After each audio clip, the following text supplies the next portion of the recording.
তোমরা যদি ক্যালকুলেশন করতে গিয়ে কখনো কোথাও দেখো যে কোনো সংখ্যাকে তোমার 25 দ্বারা ভাগ করতে হচ্ছে, মানে ডিভাইড করতে হচ্ছে, তখন তোমরা একটা ট্রিক্স অ্যাপ্লাই করতে পারো। কি সেটা?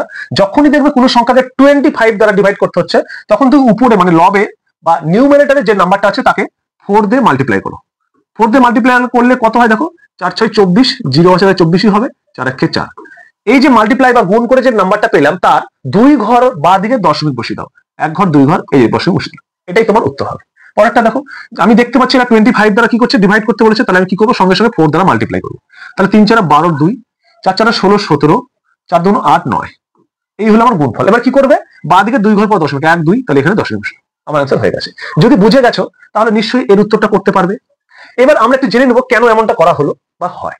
দেখো, আমরা যদি কোনো সংখ্যাকে বা কোনো নাম্বারকে 25 দ্বারা ডিভাইড করতে যাই, তাহলে সেই ডিভাইডটা একটু বড় হয় এবং সেখানে আমাদের করতে একটু সমস্যা হতে পারে, অনেকের হয়। সেই জন্য আমরা কি করি, সহজে ভাগটাকে করার জন্য আমরা সবসময় হরটাকে বা ডিনোমিনেটরটাকে আমরা 100 বানানোর চেষ্টা করি বা 100 বানাই। তাহলে আমরা দেখতে পাচ্ছি 25, একে যদি আমি 100 বানাতে যাই তাহলে কি করতে হবে, তাহলে আমি দেখছি 25 4 25 104 দিয়ে গুণ করতে হবে। আবার এটা আমরা জানি যে কোনো ভগ্নাংশের যদি হরকে গুণ করি তাহলে লবকেও গুণ করতে হবে সেম নাম্বার দিয়ে। তো সেই জন্য আমি যেহেতু হরকে 4 দিয়ে বা 4 দিয়ে মাল্টিপ্লাই করেছি, সেই জন্য আমি লবকেও 4 দিয়ে মাল্টিপ্লাই করবো। তাহলে কি হবে দেখো, আমি যদি এটাকে মাল্টিপ্লাই করি তাহলে কত হয় সেটা দেখলে 4 6 24, 4 1 4 এটা হয়।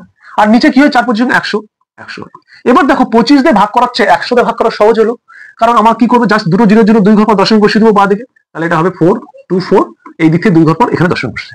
আশা করছি বুঝতে পেরেছো। এই সেম রুলস প্রত্যেকটাতে অ্যাপ্লাই করা হয়। সেই জন্য আমরা বলি যে 4 দিয়ে গুণ করে দশমিক বসিয়ে দাও 2 ঘর পরে।